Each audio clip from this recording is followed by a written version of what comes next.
Good afternoon and welcome to Clinical Pearls. I'm Dr. Tracie White. Remember, you can join our discussion by typing in your questions right into the chat box. We'll answer as many questions as we can during our 30-minute segment. We would like to give a shout out today to all the nurses watching from East Alabama Medical Center, as well as everyone at the National Healthcare Corporation, Oak Trace, Terrace Oaks, and family caregivers from the Alzheimer's Reading Room. You guys are in for a treat today because our guest is Dr. Rita Jablonski. Rita is a nurse practitioner and researcher who began her career as a nursing assistant. Her passion is improving the care for people with dementia and supporting their family caregivers. In addition to her research and teaching activities, she practices 1 day a week at the Memory Disorders Clinic right here at UAB Hospital. Rita, welcome and thank you for being here today. Thank you. And should we mention the fire alarm? Oh, yes, I forgot about that. So it's one Friday fun thing for Friday the 13th, yes. We have been informed that there may be a fire alarm during our live broadcast today. So if that happens, hang with us for just a little bit and we will return. It's a metaphor for caring for people with dementia. You have to be flexible and just roll with it. That's right, that's right. I could talk to you all day about this, and we have talked quite a bit. Let's just start with a general question about how many people in the U.S. are affected by dementia. Almost 6 million people have a diagnosis of dementia. And again, those are the people with a diagnosis. There are many more who are starting to exhibit some of the problems and have not yet been diagnosed. There are almost 18 million family caregivers, people who provide care to individuals with dementia without pay. Wow. It's essentially, if you took all the people with breast cancer and all the people with an opiate addiction and put them in one spot, the people with dementia would exceed that number. Of those combined? Of those combined. And what does that mean for costs to the healthcare system? Well, again, using opiate addiction as a frame of reference, the healthcare costs, the hospital and doctor costs for caring for people with dementia is a little under $300 billion. It is maybe $25 billion for people with opiate addiction. And you're saying billion with billion, a B. Billion yeah. annually, every year. Wow. Now, if you look at total costs, which for the opiate crisis would be incarceration, lost time, medical costs, under $100 billion. For people with dementia, the total economic cost to this country every year, and that includes lost wages from caregivers opting to reduce hours or leave the workforce to care for their loved one, and medical costs, is $600 billion annually. So this is beyond crisis. That's a staggering number to me, and I feel like we don't hear as much about it. Why is that? Part of the reason is many people erroneously think that dementia is just a normal part of aging, not to be excited about. It's not. Another reason has to do with stigma. There's too many people who think of Alzheimer's and the other dementias as a mental health disease, not as a neurological disease. I hope maybe if we can talk about it a little more and get some information out there, we can hopefully decrease that stigma a little bit. You mentioned just now some maybe normal forgetfulness versus early signs of a true dementia that we need to be concerned about. What are the differences there? I like to use the terms distraction versus dementia. Most of us go about our lives highly distracted. This morning, I'm on my way, I'm driving to work, and my mind is on this, it's on a meeting I have later on this afternoon, what's going on this weekend, did I pay that bill, yada, yada, yada. I'm distracted. Because of my distraction, I may do something. For example, I was pulling out chicken for dinner. I open up the freezer, I had a coffee cup in my hand, the ubiquitous cup of coffee, 4 to 5 glasses or cups before I get up out the door. And I open the freezer, I pull out the chicken, I need both hands. So I take my coffee cup and I stick it on the shelf. Pull out the chicken, freezer door shuts. My mind is already on, I need to get out the door, I'm late. So I lay the chicken in the fridge, wash my hands, I go out the door. What'll happen tonight is my son will be helping me prepare dinner, and he will open up the freezer to pull out the frozen vegetables, and there will be a coffee cup. And he will say, "Hey, Mom." And because I was distracted, I'll look at that coffee cup and the memory of this morning will flood. I will know exactly what I did and why I did it. If I had dementia, I would have opened up the freezer, forgot what I was doing, and then put the coffee cup there thinking I was putting it in an appropriate place. I would shut the freezer door. When it was brought to my attention later on today, I would have no recall of it. And I would say, I didn't do that. Somebody else must have. So that's where you get some of the paranoia and irritability early on in the disease, because if I forgot that I forgot, and people keep telling me of all these things I've done, they're all crazy. I'm fine. Right. You mentioned to me earlier, it's a problem with thinking and doing. Yes. More so than a distraction, is what we're saying. Yes. I think you had asked me what are some of the early signs to look for. And with thinking and doing, problems with thinking will show up early with repeating myself. If I'm having a conversation with someone who's just starting to have some problems, I may hear the same question or the same sentence multiple times in a brief conversation, maybe a 5-10 minute conversation. I will hear, my daughter's coming tomorrow. That's great. Da da da da da. My daughter's coming tomorrow. And each time it's stated as if it has not been stated before. And if I were to say to my companion, you just told me that, I may get one of two reactions. One, denial. No, I didn't, because I forgot that I forgot. Or I may have a cover. Oh yeah, that's right, I did. And a lot of times in the early stages, people have a lot of social cues that remain intact. So people may cover with, oh, I just had a little brain frazzle. But when the brain frazzles start accumulating and you see it more and more, there's a problem. The other issue is with doing.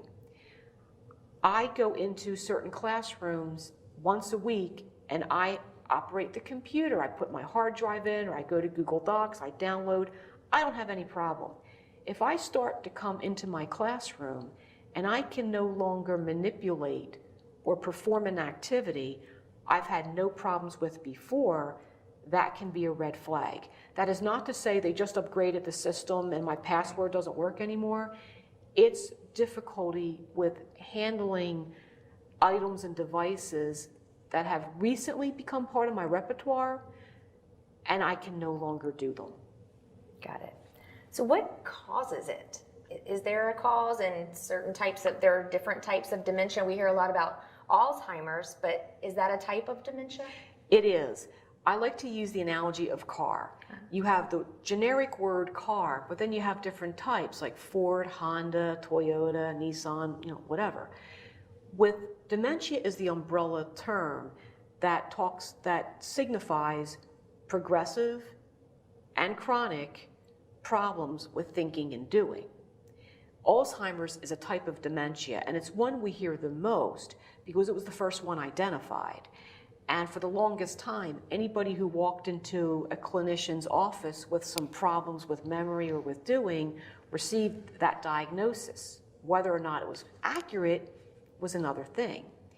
Now, people who have had high blood pressure or struggled with cardiovascular disease their whole lives, they are at risk for a type of dementia known as vascular dementia.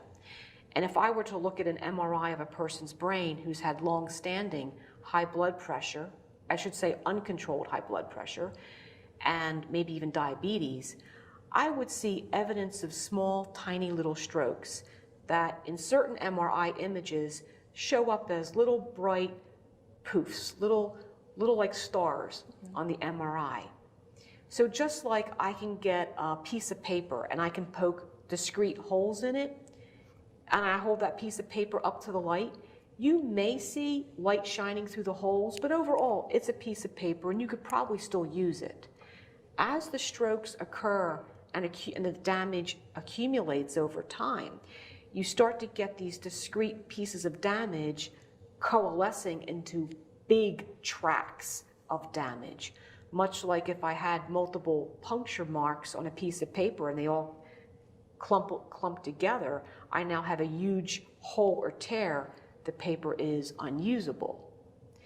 And that causes problems a lot of times with retrieval, because when I want to retrieve a memory, my white matter serves as highways in the brain. So my memories travel up and down my highways. So picture 65 at rush hour with 2 lanes shut. It's not going to be pretty. Everything's going to stop.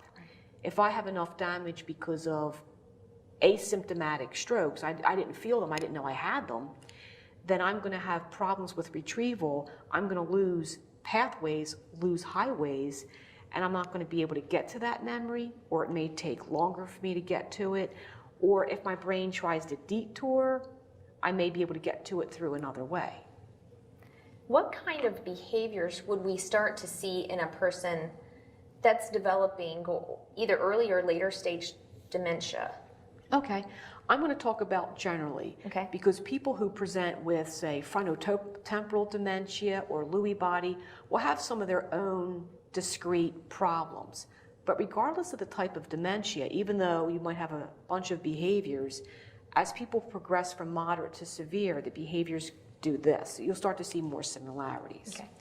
So some of the similarities I may see are, again, I'm sorry. Now, okay, this isn't dementia, this is distraction.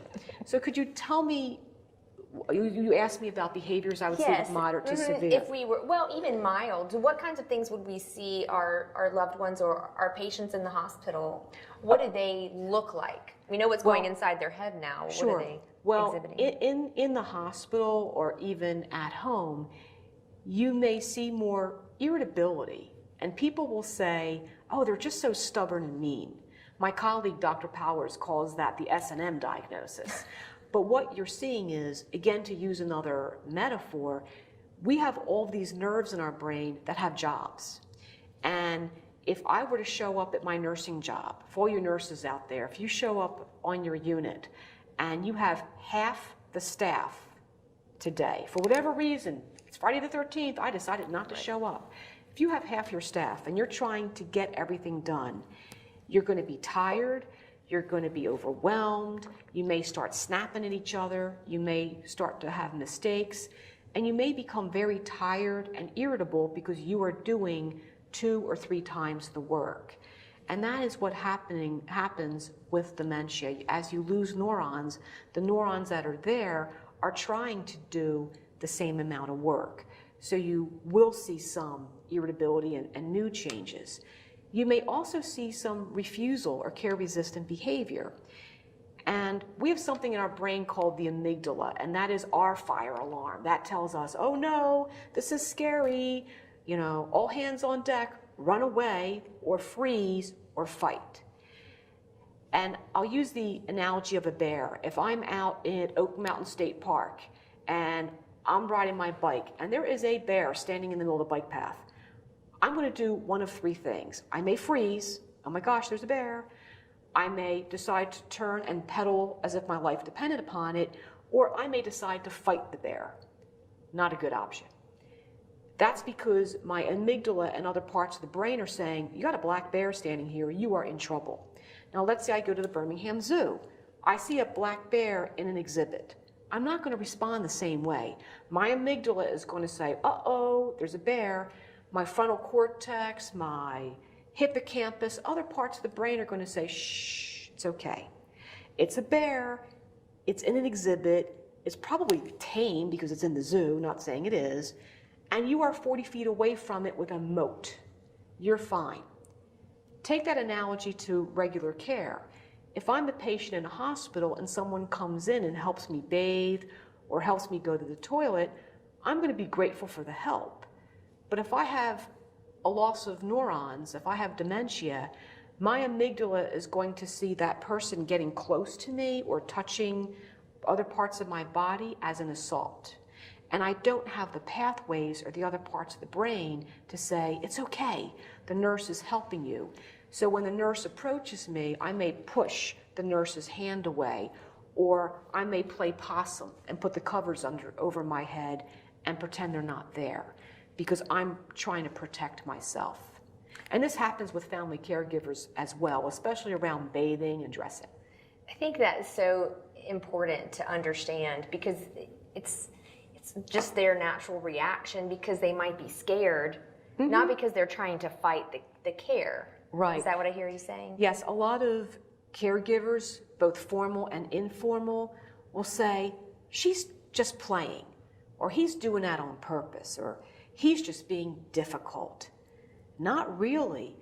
The person, the body, the brain is trying to preserve itself and protect itself with deficits. Because if I were to have a picture of a brain in moderate to severe dementia, you will see shrinkage. There's pieces of the brain that's missing. So the body, it makes sense that the body goes on super high alert to preserve someone who's already vulnerable. So interesting. So how do we care for those people? I mean, we are obviously there to do good for them and to make sure that they're safe and sound at home, and when they come to the hospital to take care of them perhaps for other reasons. But what kinds of things can we do to get through that and help them? The first thing is one's approach. People with dementia, as it goes from moderate to severe, start to lose the ability to understand and use language. From a physiologic perspective, I have something called the temporal lobe that lives underneath my ears, and with dementia, as it progresses, the temporal lobe, among other parts of the brain, will start to shrink. The temporal lobe assigns sound to word. So if you say cat, my temporal lobe goes, it takes the cat sound and assigns it to a picture of a cat. So the language makes sense. I lose that temporal lobe, and you come in and start speaking to me, and I turn into the adult from Charlie Brown. All I hear is wah, wah, wah, wah, wah. It doesn't make any sense, and I may react. The other thing is, as the brain is shrinking, it can only hold on to so many words at a time. So I want to, if I'm working with someone with dementia, I want to watch my nonverbals. I want to smile and look pleasant. I don't want to look stressed because the vibes can be felt immediately. I want to be short, sweet, and concrete. Okay. It's time for me to help you.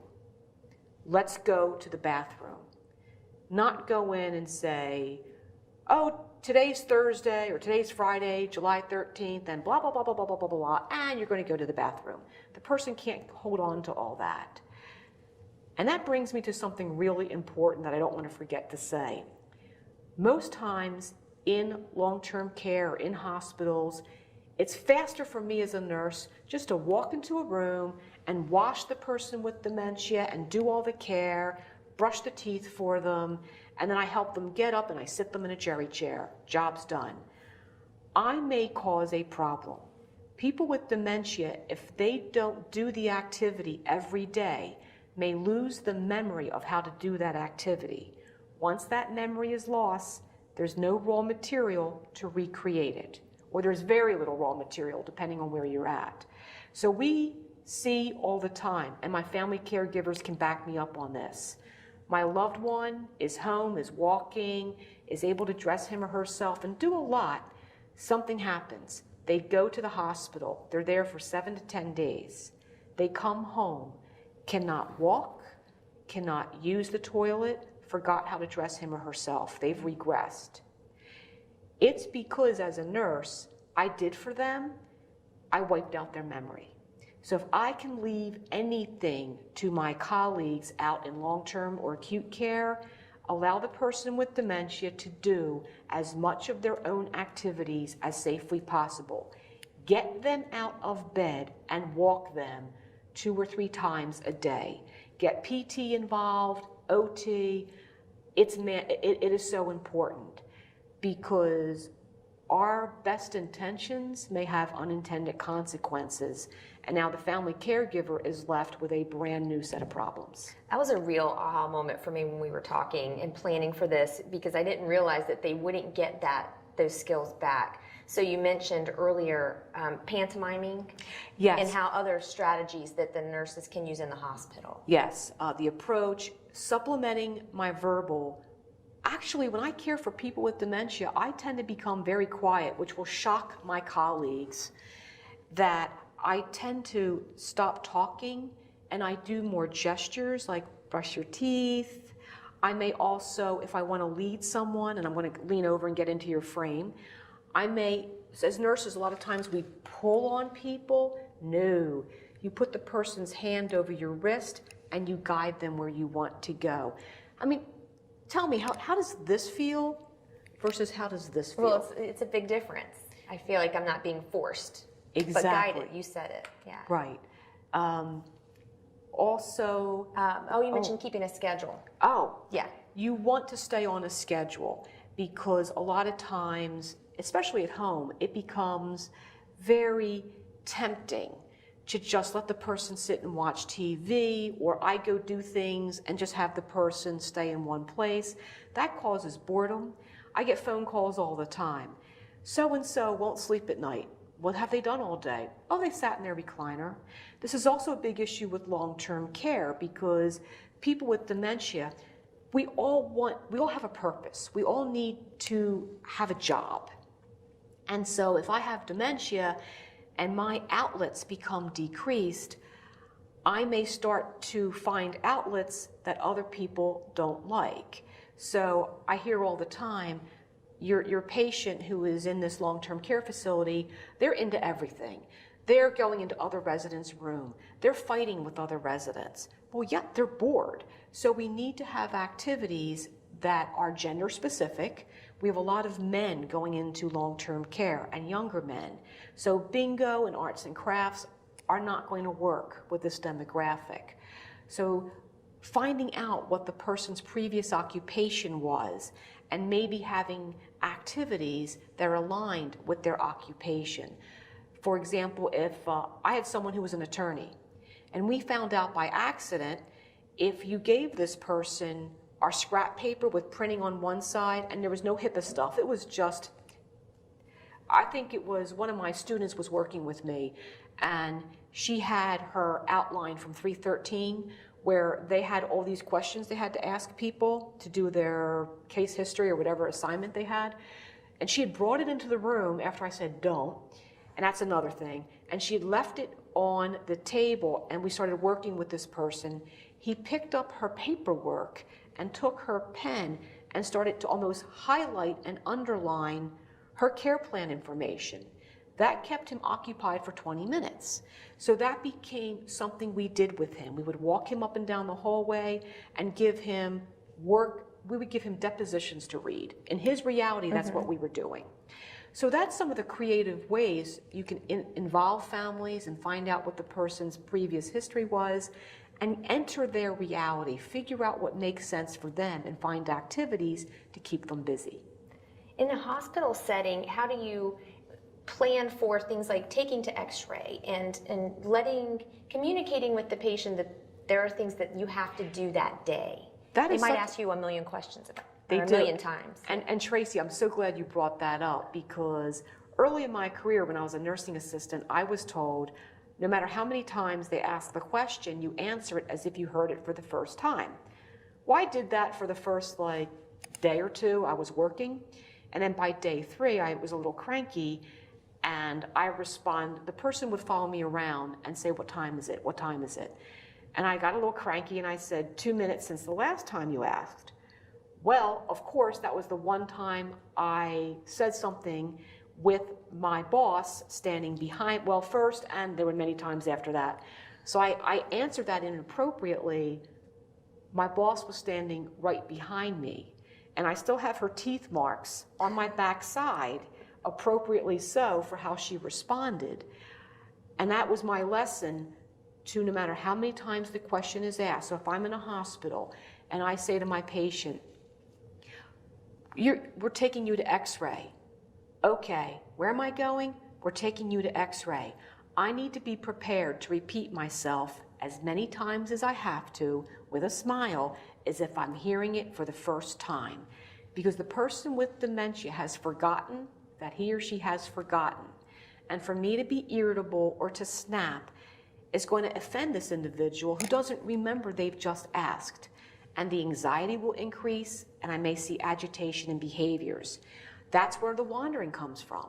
I'm scared, I don't know why I'm here, I'm going to leave and go out the door. So we also have to be aware of elopement and keep an eye on individuals. Okay.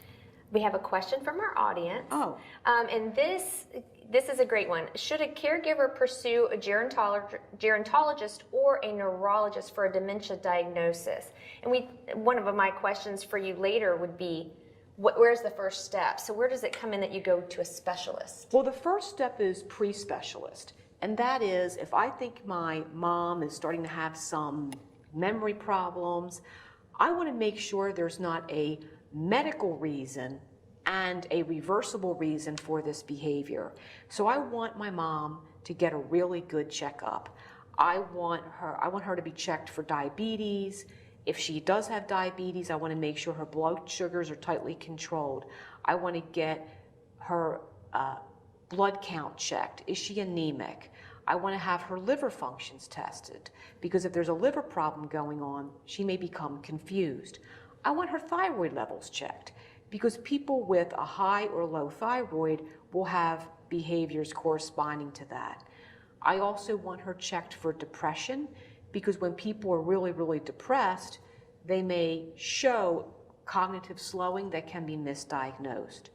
I also want some vitamins and minerals to be checked, because if some of my electrolytes or vitamins are off, I may have memory problems. So once I've had a really good, comprehensive physical examination, and if nothing shows up and the behaviors are still there, the next step is to go to a good geriatrician and or a good neurologist. And at UAB, we have an amazing geriatrics practice, and also a plug for memory disorders, because your first appointment will probably be a good 90 minutes where you will receive a comprehensive examination. And we would also suggest imaging to see, is it a vascular situation or an Alzheimer's situation or something totally different. Okay, great. Those are some great resources. We've got about just a few minutes left. Just if you can, quickly, we talked earlier about when I think my mom can't remember me. Okay. And it hurts my feelings. What are some strategies for caregivers when that happens? Because I know that feelings can get hurt. I do get that a lot. And the thing that happens is people move backwards in time. And if I were to have dementia, and according to my kids, I might, but I haven't been diagnosed. But if I were to have a memory disorder and I move backwards in time, I would forget. We all have pictures in our mind of our children and our loved ones at different stages. I call it the deck of cards. Mm-hmm. So right now, I have a deck of cards of my daughter, Sarah. And it starts from infancy to when I saw her this morning wearing her favorite skull shirt on her way to go out to the door to her real job. And if I were to have dementia, I may not be able to retrieve the most recent deck of card pictures. I may be able to see Sarah at age 12 with her braids. So if she were to walk into my room, I'm looking for Sarah at age 12. This lovely young woman in front of me, well, that's not Sarah. The memories are there, they just need to be retrieved. So one strategy I've suggested is for family members to have a frame where they have a picture of themselves maybe 5 or 6 years old, a picture of themselves maybe around 10 or 12, and then a picture of themselves today. And to walk into the room and, hi, I'm your daughter, Sarah. No, you're not. Don't get upset. Go, oh, okay. Show the picture. Look at this. This is Sarah when she was 5. Oh, yes, I remember that. And then you have some lovely reminiscence. And then bring the person, and this is Sarah today. This is me, Mom. And you've allowed the person to follow the detour to that picture. It does work. So I don't want people to lose hope. I want to provide people with strategies to get to some of these places. And to put in a plug, I do blog, and I do blog for the Alzheimer's Reading Room. And a lot of what I'm talking about today has been addressed by Bob DeMarco or has been written by me. So that is a resource for our listeners. Great. So we probably have to wrap it up. Unfortunately, that 30 minutes went by really fast. It did. Tell us, what do you want us to take from this discussion? What's a great strategy that you want to communicate? I want people to realize that a diagnosis of dementia does not mean let's take out the bucket list and go. That there are ways to be on this journey and to make this journey a joyful and optimistic one. That I don't want to minimize the amount of effort it takes to be a formal or informal caregiver, but there are ways to handle the behaviors.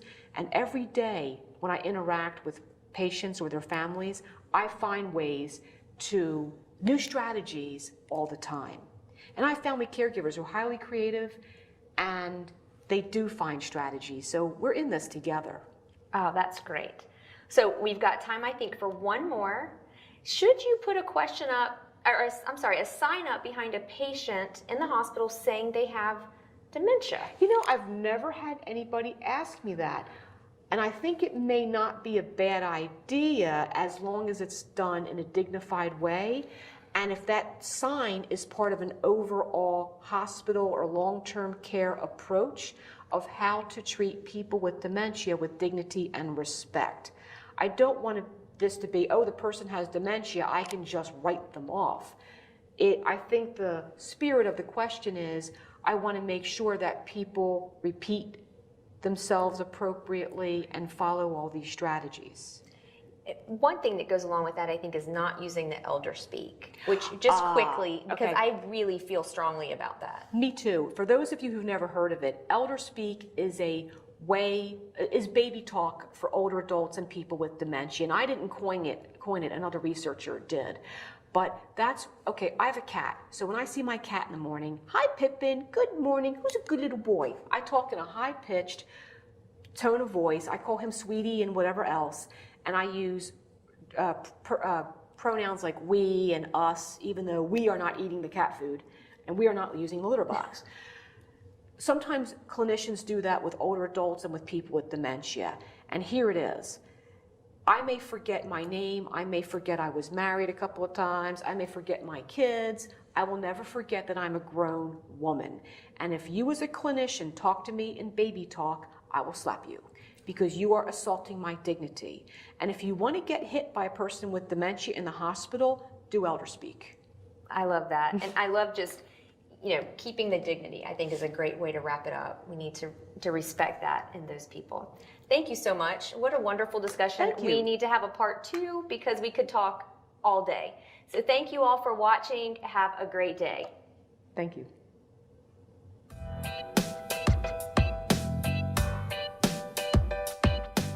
If you liked this video, please remember to like and subscribe and click the bell icon to get instant notifications when we release new videos.